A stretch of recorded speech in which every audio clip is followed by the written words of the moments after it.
എല്ലാ സഹോദരങ്ങൾക്കും നമ്മുടെ യൂട്യൂബ് ചാനലിലേക്ക് സ്വാഗതം. അപ്പോൾ നമ്മുടെ ടി ഫാമിലി എന്ന് പറയുന്ന ആ ഒരു യൂട്യൂബ് ചാനലിനെ കുറിച്ചിട്ട് എല്ലാവർക്കും ഒരുമാതിരിപ്പെട്ടവർക്ക് എല്ലാം അറിയാവുന്നതാണ്. ഷെമിയെയും ഷെഫിയെയും അറിയാത്തവരായിട്ട് വളരെ ചുരുക്കം ആളുകളായിരിക്കും ഉണ്ടാവുക. അപ്പോൾ ഫാമിലി വ്ളോഗൊക്കെ ഇഷ്ടപ്പെടുന്ന ആളുകൾക്ക് എല്ലാവർക്കും അവരെ നന്നായിട്ട് അറിയാം എന്നുള്ള കാര്യത്തിൽ യാതൊരു തർക്കവുമില്ല. അപ്പോൾ ഇവരുടെ രണ്ടുപേരുടെയും ആ ഒരു പ്രായ വ്യത്യാസം, ഹസ്ബൻഡിൻ്റെയും വൈഫിൻ്റെയും പ്രായ വ്യത്യാസം, അത് തന്നെയാണ് എല്ലാവരും അവരെ കൂടുതലായിട്ട് ശ്രദ്ധിക്കാനുള്ള ഒരു കാരണമെന്ന് പറയുന്നത്. അപ്പോൾ ഇവരാണ് ഇപ്പോൾ സോഷ്യൽ മീഡിയയിൽ വൈറലായിക്കൊണ്ടിരിക്കുന്നത്. ഇവരുടെ ഓരോരോ, അതായത് ഇപ്പോൾ ഷെമി പ്രഗ്നൻ്റ് ആണ്, 5 മാസം ഗർഭിണിയാണ്. അപ്പോൾ അതുകൊണ്ട് നമ്മുടെ ഷെഫി അവരെ കെയർ ചെയ്യുന്നതൊക്കെയാണ് മിക്ക വീഡിയോകളിലും കാണുന്നത്. കെയർ എന്ന് പറഞ്ഞാൽ ഒരു ഒന്നൊന്നര കെയറാണ്, ഓവർ കെയർ തന്നെയാണെന്ന് വേണമെങ്കിൽ പറയാം. പിന്നെ ഇവർ തമ്മിലുള്ള ഓരോരോ വികൃതികളും ഒക്കെയാണ് അവരുടെ ആ ഒരു ചാനലിൻ്റെ ഒരു വിജയം എന്ന് പറയുന്നത്. അപ്പോൾ എന്തായാലും നമുക്ക് അവരുടെ ഒരു പുതിയ വീഡിയോ കാണാം. വീഡിയോ എടുക്കാനൊക്കെ റെഡിയായി നിന്നതേ. അപ്പൊ പിന്നെ എന്താണ് പരിപാടികൾ നമ്മളെ പറഞ്ഞ ബിരിയാണി ഒക്കെ ക്യാമറ പിടിക്ക് ആവുന്നൊക്കെ വലിയ ഇത് പറഞ്ഞായിട്ട് ഞാൻ എടുത്തതായിരുന്നു. ഹെൽപ്പ് വരുന്നുണ്ട്. ബിരിയാണി വെക്കുകയാണോ? അല്ല, ഷെമിയ എത്ര ദിവസം ഈ കിച്ചണിൽ കേറിയിട്ട്? കിച്ചണില് ഞാൻ കേറലുണ്ട്. എങ്ങോട്ട് വാ. എത്ര ദിവസമായി ഷെമി കിച്ചണിൽ കേറിയിട്ട് ഞാൻ അങ്ങനെ ചോദിക്കുക.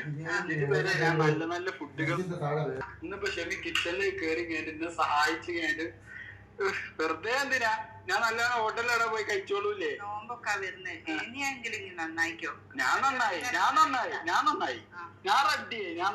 ഇനി കച്ചറകളൊന്നുമില്ല. ഇപ്രാവശ്യം പിന്നെ ന്യൂ ഇയറിന് ജനുവരിക്ക് നന്നാവുന്ന ഏതായാലും നോമ്പാകട്ടെ. അല്ല, നോമ്പ് വരെ കളിക്കും. എല്ലാരും ഉള്ള പ്രശ്നത്താ. എല്ലാരും പറയുന്നത് അറിയോ, പിന്നെ വരുന്ന നോമ്പിന്, ഇനി നോമ്പ് നാളെ തൊട്ടില്ല, ഞാൻ നോമ്പ് മുതലാ തൊടാൻ വിചാരിച്ചു.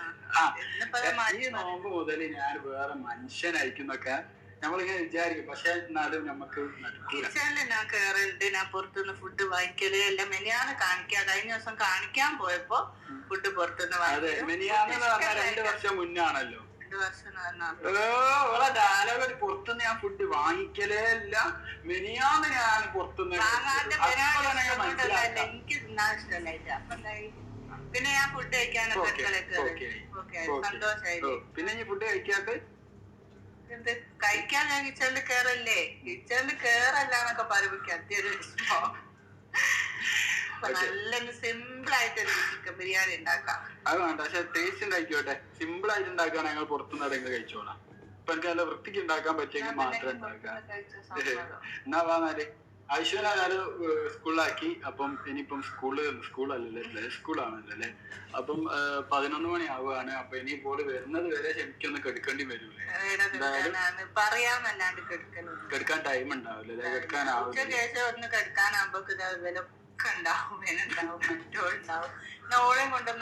അതല്ല, ഇവർക്ക് ഉറങ്ങിയിട്ട് മതിയാണില്ല. എന്താ എനിക്ക് അറിഞ്ഞൂടാ. എന്തിനും പറയുന്നത്. ഞാൻ അങ്ങോട്ടൊക്കെ പോകുമ്പോഴേക്ക് ഇവിടുന്ന് ഇവർക്ക് വേണ്ടിയ കളിയൊക്കെ കളിക്കല്. ഞാൻ അങ്ങോട്ട് കേറുമ്പോഴേക്ക് എന്ത് കളിയാ കളിക്കല്? ഇത്ര ആളിങ്ങനെ എണീക്കും. മനസ്സിലായില്ലേ? ഇത്രേ ഉള്ളൂ. ഇതിന്റെ അധികം ഒന്നും. ഞാൻ വരുന്ന പുറത്തിറങ്ങുന്നേരങ്ങനാണ് ആത്ത കേറുമ്പോഴേക്ക് ചുണ്ടൊണങ്ങി. അപ്പൊ ഞാൻ പറഞ്ഞ നേരോ ഉണീക്കിനോ? അപ്പൊ തൊട്ടോക്ക് നല്ല കേട്ടിട്ട് നിങ്ങൾക്കും മടിയുണ്ടാവും. കണ്ണടിച്ച് ഉറങ്ങലല്ല, കണ്ണടിച്ച് ഓരോന്ന് ആലോചിക്കല. അത് ശരിയാ, തള്ളു കേട്ട് മടുത്തു. എന്നാലും ഇവിടെ ചുണ്ടൊക്കെ ഉണങ്ങണത് എല്ലാരും നല്ല പണിയെടുത്ത് കഷ്ടപ്പെടുമ്പോണല്ലോ നമ്മള് വേർപ്പൊക്കെ ചുണ്ടൊക്കെ ഇങ്ങനെ വറ്റി വെള്ളത്തിൽ ഇതാക്കുക. ഇവള് മൈൻഡോട് ഇങ്ങനെ ചിന്തിച്ച് ഇങ്ങനെയാണ് ഇവള് കൊയങ്ങണത്.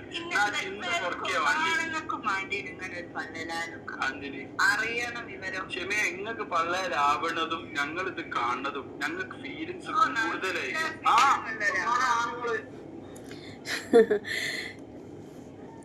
ഷെമി പറഞ്ഞത് എന്താണെന്ന് വെച്ചാൽ നിങ്ങൾ ആണുങ്ങൾക്ക് പള്ളയിലാവണം എന്നാൽ മാത്രമേ ഇതിൻ്റെ ബുദ്ധിമുട്ട് മനസ്സിലാവുള്ളൂ എന്നാണ് പറഞ്ഞത്. അപ്പോൾ ഷെഫി പറയുന്നത് എന്താണെന്ന് വെച്ചാൽ അതൊന്നുമല്ല, നമ്മൾ ആണുങ്ങൾക്ക് ഇത് കാണുന്നത് തന്നെ ഭയങ്കര ബുദ്ധിമുട്ടാണ്, അത് ആണുങ്ങൾക്ക് മാത്രമേ അറിയൂ എന്നാണ് പറയുന്നത്.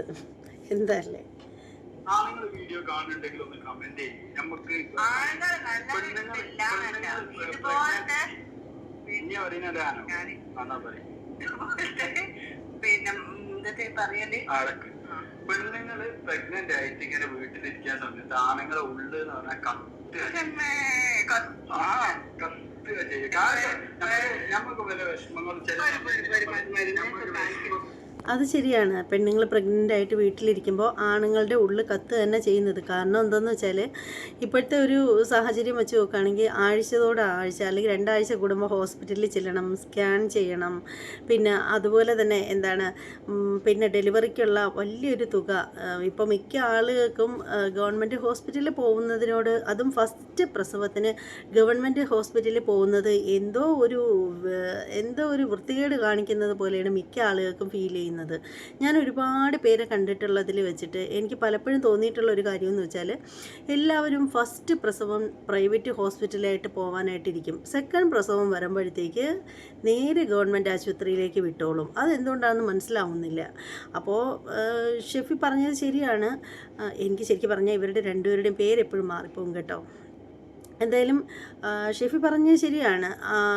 സ്ത്രീകൾ പ്രഗ്നൻ്റ് ആയിരിക്കുമ്പോൾ ആണുങ്ങളുടെ ഹൃദയം ഇങ്ങനെ കത്തി ജ്വലിച്ചുകൊണ്ടിരിക്കുമെന്ന് പുള്ളിക്കാരൻ പറഞ്ഞത് കറക്റ്റാണ്. കാരണം ഡെലിവറി അടുത്ത് വരുന്തോറും പൈസയെ പറ്റിയിട്ടുള്ള ചിന്തകളാണ് ഈ കത്തി ജ്വലിക്കുന്നതിൻ്റെ കാരണം. പിന്നെയെന്ന് വെച്ചാൽ ഒരു സ്ത്രീയും അനുഭവിക്കുന്നതിൻ്റെ 1/4 ഭാഗം പോലും ഒരു സ്ത്രീ പ്രഗ്നൻ്റ് ആയിരിക്കുമ്പോൾ അനുഭവിക്കേണ്ടി വരില്ല.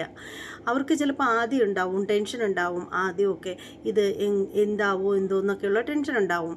അതൊക്കെയെന്ന് പറഞ്ഞാൽ ഇപ്പോൾ ഇന്നത്തെ ഈ ഒരു കാലഘട്ടത്തിൽ സ്ത്രീകൾ പ്രഗ്നൻ്റ് ആകുമ്പോൾ പുരുഷന്മാർ അയ്യോ എന്നുള്ള പണ്ടത്തെ ഉള്ള ആളുകൾക്കൊക്കെ ആണെങ്കിൽ പിന്നെ ഭയങ്കര ടെൻഷനാണ്. രണ്ടും 2 പാത്രമായി കിട്ടിയാലേ പറ്റൂ എന്നൊക്കെയുള്ള ആ ഒരു രീതിയാണ്. സിസേറിയൻ എന്ന് പറഞ്ഞാൽ അപ്പോഴേ വീണ് ബോധം പോവും പണ്ടത്തെ ആളുകൾക്ക്. പക്ഷേ ഇപ്പം അങ്ങനെയൊന്നുമല്ല.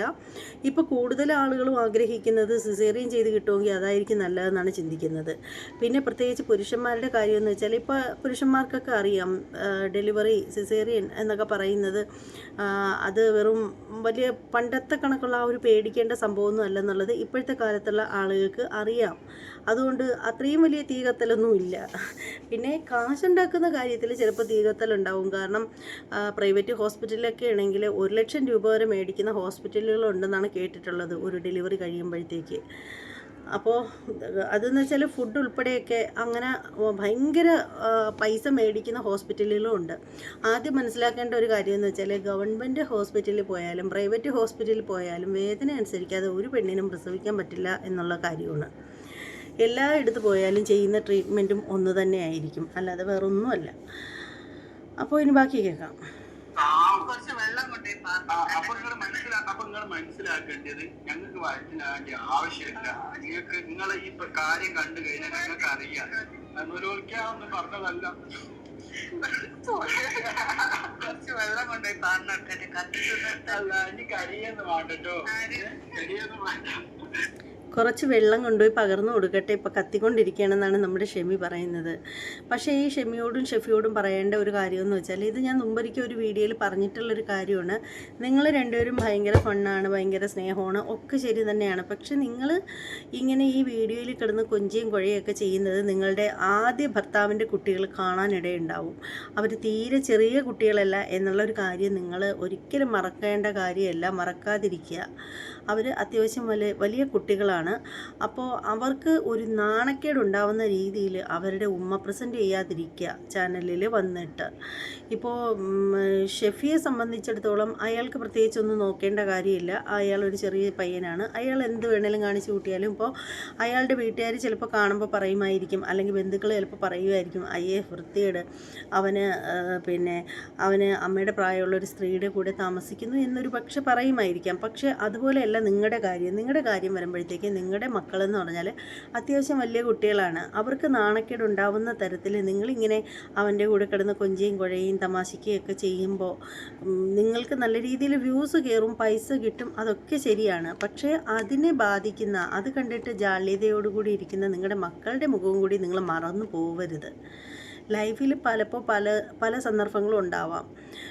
പല തെറ്റുകളും പലരും ചെയ്തു എന്നിരിക്കാം. പക്ഷേ ആ ഒരു തെറ്റുകൊണ്ട് മറ്റുള്ളവരെ വേദനിപ്പിക്കാനുള്ള അവസരം ഉണ്ടാക്കരുത്. കാരണം ആ ഒരു കുട്ടികൾ കണ്ടു കഴിഞ്ഞാൽ അവർക്ക് എന്തോരം വിഷമം തോന്നും.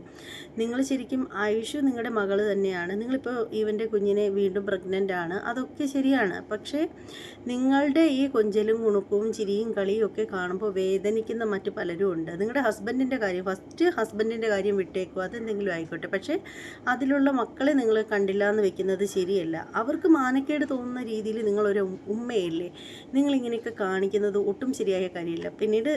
പിന്നീട് എടുത്ത് പറയേണ്ട മറ്റൊരു കാര്യം എന്ന് പറഞ്ഞാൽ ഷെഫിയുടെ കാര്യമാണ്. ഷെഫി ഇപ്പോൾ കുറച്ച് ദിവസം മുമ്പുള്ള ഒരു വീഡിയോയിൽ പറഞ്ഞിരുന്നു, തള്ളാന്ന് ഷെമിയെ ആളുകൾ വിളിക്കുന്നതിൽ ഷെഫിക്ക് നല്ല വിഷമമുണ്ടെന്നുള്ള രീതിയിലൊക്കെ വീഡിയോ ചെയ്തിട്ടുണ്ടായിരുന്നു. അത് ഷെമിക്കും വിഷമമുണ്ട്, ഷെഫിക്കും വിഷമമുണ്ട് തള്ള എന്ന് വിളിച്ച് സംബോധന ചെയ്യുന്നതിൽ. ശരിക്കും പറഞ്ഞാൽ അങ്ങനെ പറയുന്നവരെ കുറ്റം പറഞ്ഞിട്ട് ഒരു കാര്യമില്ല. നിങ്ങൾ രണ്ടുപേരും കാണിക്കുന്ന വീഡിയോകൾ കാണുമ്പോഴത്തേക്ക് അങ്ങനെ പറയാനേ തോന്നും. ഇപ്പോൾ തന്നെ നോക്കൂ, ഷെമി ഷെഫിയെ വിളിക്കുന്നത് എടാ വാടാ പോടാ എന്നൊക്കെയുള്ള രീതിയിലാണ്. അത് ഷെമിയെ കുറ്റം പറയാനും പറ്റില്ല. കാരണം ഇപ്പോൾ ഒട്ടുമിക്ക ആളുകളും അങ്ങനെ തന്നെയാണ് വിളിക്കുന്നത്. ഇപ്പോൾ നമ്മൾ സെലിബ്രിറ്റീസിൻ്റെ കാര്യം എടുത്താലും അല്ലാതെ എടുത്തു കഴിഞ്ഞാൽ ഇന്നത്തെ കാറ്റഗറിയിലുള്ള പെൺകുട്ടികൾ ഹസ്ബൻഡിനെ എടാ പോടാ വാടാ പോടാ എന്ന് തന്നെയാണ് വിളിക്കുന്നത്. എല്ലാവരുടെ കാര്യമല്ല പറയുന്നത്, കുറേ പേരെങ്കിലും അങ്ങനെയൊക്കെ തന്നെയാണ് വിളിക്കുന്നത്. അപ്പോൾ പ്രത്യേകിച്ച് ഷെമിയെ സംബന്ധിച്ചിടത്തോളം മച്ചാന്നും ഇക്കാന്നും കാക്കാന്നും ഒന്നും ഷെഫിയെ വിളിക്കാൻ പറ്റില്ല. കാരണം അവർ തമ്മിൽ അത്രത്തോളം പ്രായ വ്യത്യാസമുണ്ട്. അപ്പോൾ ഇത്രയും പ്രായ വ്യത്യാസം ഉള്ളതുകൊണ്ട് ശരിക്കും ഷെമി ഷെഫിയെ അങ്ങനെ വിളിക്കുമ്പോഴത്തേക്ക് ഒരു ഉമ്മ മകനെ വിളിക്കുന്ന അതുപോലെ മറ്റുള്ളവർക്ക് തോന്നുന്നെങ്കിൽ അവരെ കുറ്റം പറഞ്ഞിട്ടും കാര്യമില്ല. അതുപോലെ തന്നെ ഒരു മുതിർന്ന ഇത്ത ഒരു കുഞ്ഞനിയനെ വിളിക്കുന്ന രീതിയിലേക്ക് കാണുന്നവർക്ക് ഫീൽ ചെയ്യത്തുള്ളൂ. അതിൽ അവരെ കുറ്റം പറഞ്ഞിട്ട് കാര്യമില്ല. പിന്നെ പലരോടും പറയാനുള്ള കാര്യം എന്ന് വെച്ചാൽ, നിങ്ങൾക്ക് അവരുടെ വീഡിയോ കാണുന്നത് താല്പര്യമില്ലെങ്കിൽ നിങ്ങൾ കാണാതിരിക്കുക. അവരുടെ ചാനലിൽ വന്നിട്ട് വീഡിയോ കണ്ടതിന് ശേഷം അവരെ തള്ളേന്നും തന്തേന്നും അതുപോലെ തന്നെ അപമാനിക്കേണ്ട കാര്യമില്ല. നിങ്ങൾ കാണാതിരിക്കുക, അത്രയേ ഉള്ളൂ. പിന്നീടുള്ള ഒരു കാര്യം എന്ന് വെച്ചാൽ, ഇപ്പോൾ എൻ്റെ ചാനലിലായാലും ശരി തന്നെ, എൻ്റെ വീഡിയോ കാണാൻ താല്പര്യമില്ലാത്തവർ കാണാതിരിക്കുക. അതാണ് എനിക്ക് അവരോട് പറയാനുള്ളൊരു കാര്യമെന്ന് വെച്ചാൽ. പിന്നെ വീണ്ടും ഞാൻ നിങ്ങൾ രണ്ടുപേരും കേൾക്കാൻ വേണ്ടിയിട്ട് പറയുന്നതാണ്, നിങ്ങളുടെ കുട്ടികളെ വേദനിപ്പിക്കുന്ന തരത്തിൽ നിങ്ങൾ വീഡിയോകൾ ചെയ്യാതിരിക്കുക, അത്രയേ ഉള്ളൂ. അപ്പോൾ ഈ ഒരു വീഡിയോയുടെ അവസാനം വരെ നല്ല കൊഞ്ചലും കുഴയലും ഒക്കെയാണ് അത്യാവശ്യം. പക്ഷേ അത് മൊത്തം ഇടുന്നില്ല. ഞാനെന്തിനാ വെറുതെ എൻ്റെ സബ്സ്ക്രൈബേഴ്സിനെ ബുദ്ധിമുട്ടിക്കുന്നതിൽ എന്ത് കൂട്ടി വെച്ചിട്ട്. അപ്പോൾ എന്തായാലും ഈ ഒരു വീഡിയോയെക്കുറിച്ചിട്ടുള്ള നിങ്ങളുടെ അഭിപ്രായങ്ങൾ, അല്ലെങ്കിൽ എൻ്റെ വാക്കുകളെ കുറിച്ചിട്ടുള്ള നിങ്ങളുടെ അഭിപ്രായങ്ങൾ എന്ത് തന്നെയാണെങ്കിലും നിങ്ങൾ കമൻറ്റ് ചെയ്തേക്കണം. കമൻറ്റിൽ മാന്യത ഉണ്ടാവണമെന്ന് മാത്രമേ ഉള്ളൂ. എൻ്റെ ഭാഗത്ത് നിന്ന് ഞാൻ പറയുന്നത് ശരിയല്ലെങ്കിൽ അത് ശരിയല്ലാതെ നിങ്ങൾക്ക് വെട്ടി തുറന്ന് പറയാം, അതിനുള്ള സ്വാതന്ത്ര്യമുണ്ട്. പിന്നെ എന്താണെന്ന് വെച്ചാൽ, നമ്മുടെ ചാനൽ ഇതുവരെ സബ്സ്ക്രൈബ് ചെയ്യാത്ത സഹോദരങ്ങളൊക്കെ ഉണ്ടെങ്കിൽ ഒന്ന് സബ്സ്ക്രൈബ് ചെയ്തോളൂ. ബെല്ലൈക്കൺ കൂടി ഒന്ന് പ്രസ് ചെയ്യാനും മറക്കരുത്. ഇനി മറ്റൊരു വീഡിയോയുമായിട്ട് വരുന്നത് വരെ എല്ലാവർക്കും ബൈ.